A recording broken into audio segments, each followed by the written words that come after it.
Hey there, comic book fans. I'm back from the comic shop again this week. And this week it was a 7 comic book week, 5 from the pull list, 2 I pulled off the shelf.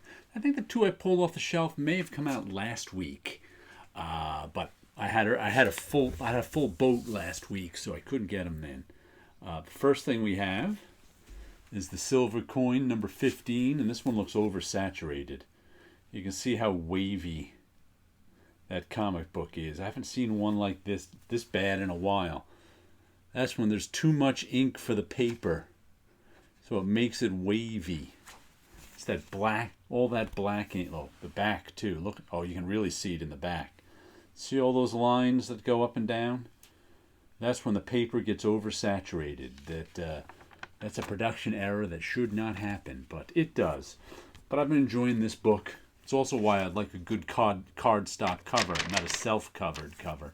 The cover on this one is the exact same as the interior. That's called self-covered. But Silver Coin number 15, who's writing this one? Michael Walsh. Oh, he's writing Michael Walsh draws every issue, and he usually has a different writer every issue. But I get this issue, he's writing it himself. Maybe he's giving us some background on the Silver Coin or something. I think this is how one of the other stories ended. I don't know if it was last issue, because usually they don't continue from issue to issue. They're all sort of independent of each other. But been enjoying this series, horror series. What do we have now? Shaolin Cowboy, Cruel to Be Kind, number 6. I thought this was ending at number 5. You know what? That just reminded me, I forgot to show you my top of the printer covers. I knew I was forgetting something. I left these on the top of the printer. We got a Flash.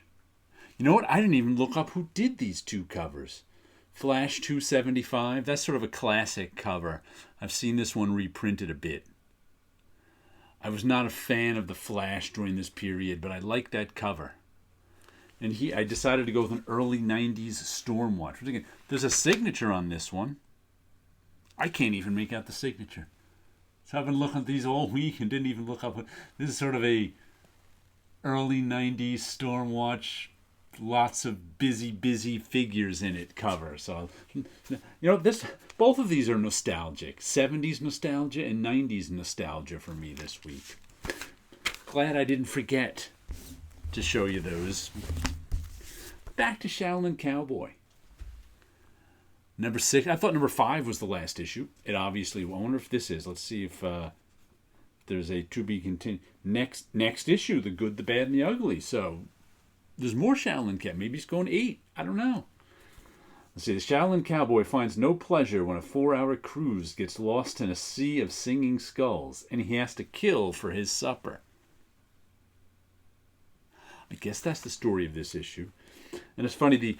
I usually read all my comics twice. This one, the second time through, I look at everything with a magnifying glass, just to see all the detail, all the crazy detail he puts in his backgrounds. Look at that crazy guy. So always fun to read some Shaolin Cowboy. Prometheus 1313. Notice the cover is trimmed a little smaller than the comic book itself. You shouldn't see white around here and around here. Some more production errors. Whoever had this printed, their trimming didn't match up with the. I guess that's a production error on something that's not self-covered, because this has got a cover stock and there's a different stock of paper inside, so they got to match them up at the end of the print run when they staple them together. And for some reason this time they don't match up right. We get a white line around it. But this is part of some other bigger series from Europe that went on about an alien invasion of Earth, and this series is a prequel. It's about the humans discovering that some aliens are invading Earth. And I bought it because of the Sean Martinborough artwork. Andy Diggle is writing it. Since I really enjoyed his artwork on Thief of Thieves, I'm picking up this I'll grab anything he did. Just like I said, I just like his artwork. I like his storytelling. I think he does a nice job, so we'll give that one a good read. Then we've got Frank Frazetta's Death Dealer. What number is this? 5, 6, 6. Not the greatest cover. Oh, look at that weird back. The series has been good. I think the issue 5 was a done in one. There's our people who do it with that weird psychedelic cover. It was a done in one. Now we're back to the story. There's a new artist on this, Diego Yapur, and the first artist was pretty good. The second artist was pretty good. We'll see. Like this is one.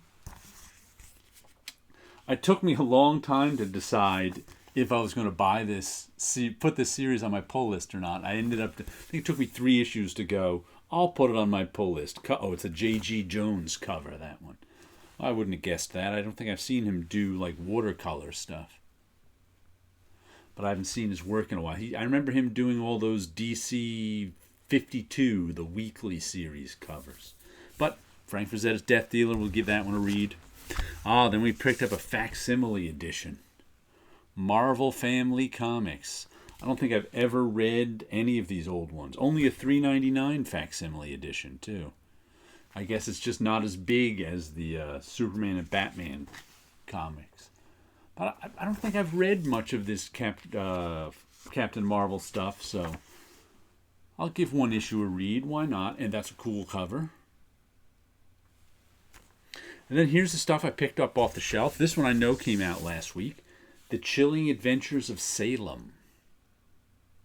This is another Archie comic. I think Salem's the cat. Colin Bunn, Dan Schoening is pencils, coloring by Matt Herms, lettering by Jack Morelli. And I just thought the art looked pretty cool.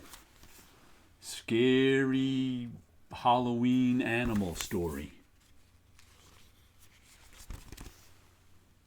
I occasionally buy and like these Archie Comics horror ones. I think I have another one on my pull list that's coming out next week or the week before. And this one I picked up just because I flipped through and liked the art. Hitomi. An Image one. I don't know if this one came out this week or last week. H.S. Tack, Isabella Mazzanti. In feudal-era Japan, a drifter with no prospects begins training in secret under Yasuki, a disgraced, once-feared warrior, as she struggles to find her place in a society entrenched in discrimination and violence. I didn't even read that before I bought it. I just flipped it open. It looked period Japanese to me. But the artwork kind of grabbed me. It's got a Japanese woodcut feel mixed with some manga. Mixed with some Kamui, I think. That's one of the ones in the 80s I bought. Glug, glug, glug. So, we'll check that out. Oh, what's this one? Another Casper Wingard one. All Against All. I'll have to check that out because I've been buying his stuff. Alien versus the Apex Predator. All right, so there you go. That's right. I also bought these two because there were $4 books. There was a bunch of $5 books there, number ones, and I was always that I looked at and kind of liked, but I was like, you know what? I'm going to kind of like something. I'm going to get the $4 kind of liked and not the $5 kind of like. And let me show you a little. What did I do here this week? Oh, I colored another Dreams of Things, number 157. Oh, that's a lot of them. And this one, once again, tough to color because of all the chaos and coloring. And matter of fact, I think the last few I've done have really chaotic coloring rather than harmonious coloring. There's just all sorts of things going on here. We got the blues bouncing off the oranges, the purples bouncing off the greens, the magentas all around.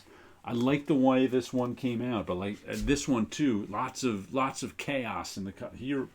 All sorts of colors, all sorts of crazy chaos in the colors, rather than color harmony, which is what I'm used to doing. So I think I'm doing something different with my color, but I started doing it subconsciously, and I'm only figuring it out now. So, well, we'll have to figure out some more stuff. I was just penciling some of these this week too, and I got them in the pile now to be inked and colored.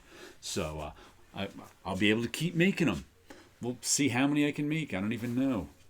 I'll have to put them all together in some sort of publication sometime, but who knows when. But anyway, some comics, some artwork. You guys have a good week out there.